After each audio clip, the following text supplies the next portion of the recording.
గర్భఫలము యెహోవా ఇచ్చు బహుమానము, కుమారులు ఆయన ఇచ్చు స్వాస్థ్యం. కాబట్టి కుమారులు అంటే స్వాస్థ్యము, వారసులు అని అర్థం. ఇంగ్లీష్లో హెరిటేజ్. కాబట్టి దేవుడు వారసులుగా మన బిడ్డలను ఇచ్చాడు. చాలా బాగున్నాడా? Very good. దేవునికి మహిమ కలుగును గాక. ప్రార్థన చేసి అప్పుడు ఈ కేక్ కటింగ్ కార్యక్రమంలోకి వెళ్దాం. ఆ తర్వాత మీకు అందరికీ రిఫ్రెష్మెంట్లు ఏర్పాటు చేశారు. తన కొడుకు స్టీవ్ గురించి, శ్రీ అని తన భార్య.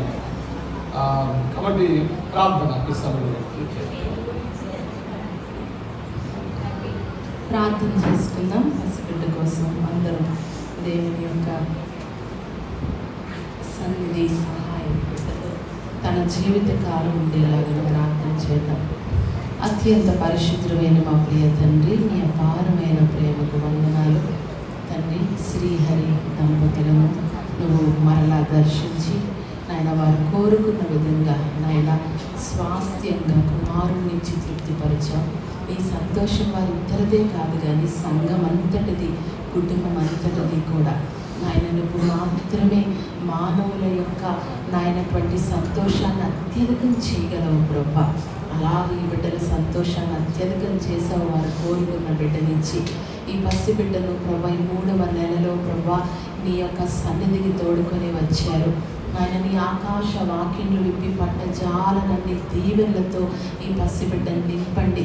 ఈ పసిబిడ్డ స్త్రీవును ప్రభా తండ్రి యొక్క కుమారుని యొక్క పరిశుద్ధాత్మ నామములో నీకు ప్రతిష్ఠిత చేస్తున్నా.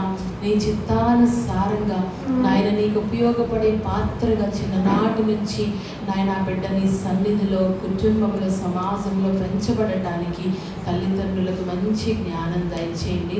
ఈ పసిబిడ్డను ప్రభు నీ దయలో, మనుష్యుల దయలో, వయస్సులో, జ్ఞానములో దినదినాభివృద్ధి పొందుతూ దైవ జ్ఞానం, వాక్య జ్ఞానం, విద్యా జ్ఞానం, సంగీత జ్ఞానం ప్రభాతో నింపి ప్రభ నీకు కేవలం మహిమ తెచ్చేటువంటి బిడ్డగా నాయన, కుటుంబానికి మంచి పేరు తెచ్చేటువంటి బిడ్డగా, సంఘంలో ఒక బలమైన పాత్రగా ఈ బిడ్డను మీకు ప్రతిష్ఠిత చేస్తూ నాయన ఇదిగో కేక్ కటింగ్ చేస్తుంటుండగా మీ సహాయం సన్నిధి మాతో ఉంచమని యేసు పరిశుద్ధ నామంలో విజ్ఞాపన సమర్పించి వేడుకుంటున్నాము తండ్రి. ఆమేన్.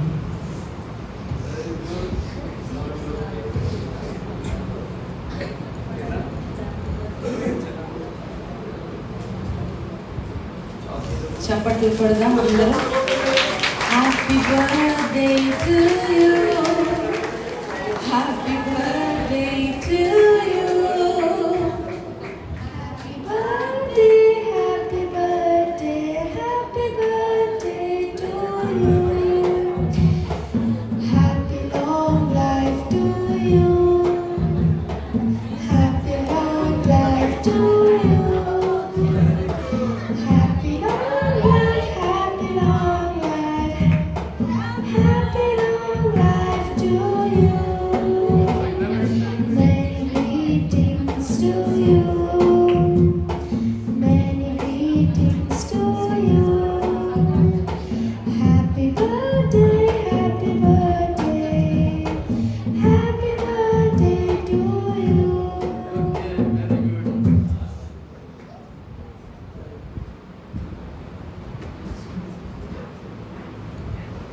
Very good. ప్రార్థన చేయడం మీరందరూ కూడా బిడ్డలు శ్రీహరికి